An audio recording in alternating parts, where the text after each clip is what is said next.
Hare Krishna. So you have spent 28 days examining your life, clearing your closet, softening your heart, and learning to listen to yourself more deeply. And not just to the world around you, but to the quiet within also. So, one of the most powerful ways for you to truly open up to the higher self, to your inner wisdom, is to step away from the routine and become very still and simply listen. So, what I'm going to share today is not something that you need to do immediately. You may do it tomorrow, you can do it after 15, but do it like within this 15 days, not after 15 days. And this is a soul's quest. Okay. It's something where you are integrating whatever you have done for these 28 days. Yeah. So you may spend 1 hour, you may choose to spend several hours, half a day, or a whole day devoted only to prayer, listening, and presence. So, for this activity, I need you to create a sacred circle, okay, a sanctuary where you feel safe enough to speak and your soul feels safe enough to speak. So, you can do it indoors in your house, or you can do it outdoors somewhere. Like you can go to a garden and just sit and do it if you're comfortable doing it outdoors, or even on your terrace or balcony or your home garden or quadrangle, whatever you have access to. You can do it in your prayer room, you can do it in your bedroom, you can do it in nature anywhere, or even before your altar. Anything is okay. It does not matter where and how perfectly. What's important is how you are feeling safe while doing this activity. Okay. How much safety is there and how much sincerity is there. Yeah. So you may place objects in a position of a circle where the elements using Vastu principles also, or in general. So on east is like air. So you can place a incense stick, dhoop batti, or you can place a feather, or just have something representing air in the east. Okay. And then in the south, you can have something related to fire, yeah, or more specifically, if I have to give you Vastu specific, then southeast is fire. So you can place a candle or a diya, and in the north, you can have water, like a bowl of water, or Ganga Jal or Yamuna Jal, or anything and in the west, you can have earth elements like stone or crystal or a pot of plant or a pebble. You picked up so many things in the nature's time, and you can also include that Akash by just leaving the center like open, where you're going to sit, obviously. And you can just leave some space in between them to incorporate the space element as well. And if you don't have all these objects, if you don't want to do it this way, that's perfectly fine. You have your asana and sit on it. You create a circle with a dupatta or a piece of sari or any piece of cloth. Use flowers and create a circle. Use pebbles or leaves and create a circle. And you can place your process journal also with you because it's a representation of your entire journey. And let it be simple, let it feel safe. Don't fuss over, okay, I'm not able to do this. It's okay. Do it as simply because that arrangement is to make you feel safe and feel good about this, not make you stressed out about this. Okay. And let it feel yours. It's your personal thing. You can do it any way you like. You can build a fortress of a pillow also. It really doesn't matter. Yeah. So once your circle is ready, then sanctify it. Okay, you may offer prayer, sprinkle holy water, Ganga Jal, Yamuna Jal, whatever you have access to, Radha Kund water. Chant softly, like you can just sit and pray some invocation mantras, and or you can just bow with gratitude to that place because that's where you're inviting wisdom. Yeah, that's where you are inviting your higher self, Krishna, or anybody, your Gurudev, to give you that message. Your soul is going to speak in that place right now.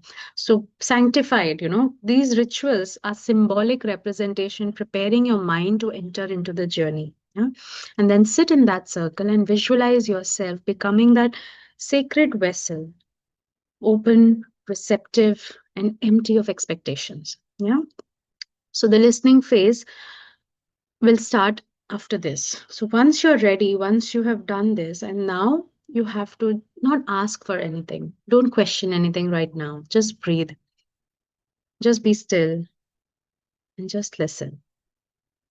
And keep a pen and paper nearby ready. Ideally, you can keep your process journal if it is there with you. And watch for signs, As you're sitting in this circle, you're not asking anything. If you're outdoors, observe the birds, observe the animals, observe wind, how it's blowing, clouds, if there's any change. If you're indoors, sit where you can see outside. You can create the circle where towards a window or something where you can, or just notice what is moving even within your home. If you don't have that space is not matching with your circle space, just observe your home. Something will come up. And sometimes the soul speaks in symbols. Like I remember once when I was doing this practice, and while sitting in silence, a trail of ants slowly made its way towards me. And I was like honestly startled by it. But then I understood that it could be a message for me that you're not meant to walk alone. You're meant to work in community. Community matters. Yeah. And I was really going through an issue about the community, something on that line at that time. So this was a very subtle but a very powerful sign. Or they may be very obvious also, like very directly speaking to you. So ask yourself gently, if my soul wanted to let me know something today, what would it be? And then listen with your heart. Don't listen with your mind. Don't let mind tell you, nahi, nahi, ye bakwas hai, or you're imagining. No, just listen to what is coming up. If a thought came up, it must be for a reason. So when listening feels complete, just stay with it as long as it takes. Observe what kind of thoughts are coming. If there's any person coming in your mind, you can talk to them. Whatever is coming. Yeah. And then once this listening is done, once you're done, take as much time as you need, and then you can start sending blessings. You begin to pray. So send blessings and prayers for your friends and family, to people from your past, to those who hurt you, to those you may have hurt. Yeah. Pray for people you barely know or you will meet in the future, or the world leaders, the global situations that are so stressful, areas of conflict and suffering that is there. So pray intensely, pray softly, pray sweetly. Pray for those you love, pray for those you hate, pray for those who hate you, and dissolve into this prayer. Yeah, pray like you have never prayed before. And when it feels complete, gently disassemble your circle of a gratitude for the journey, for the guidance, for the unseen forces that walk with you. And remember this, the effect of this program will not end here. This will unfold for years to come. And this is not just 28 days. This is your whole life changing. And this is like a beginning of a lifetime of alignment. And imagine what becomes possible when intention, devotion, and action walk together. Yeah.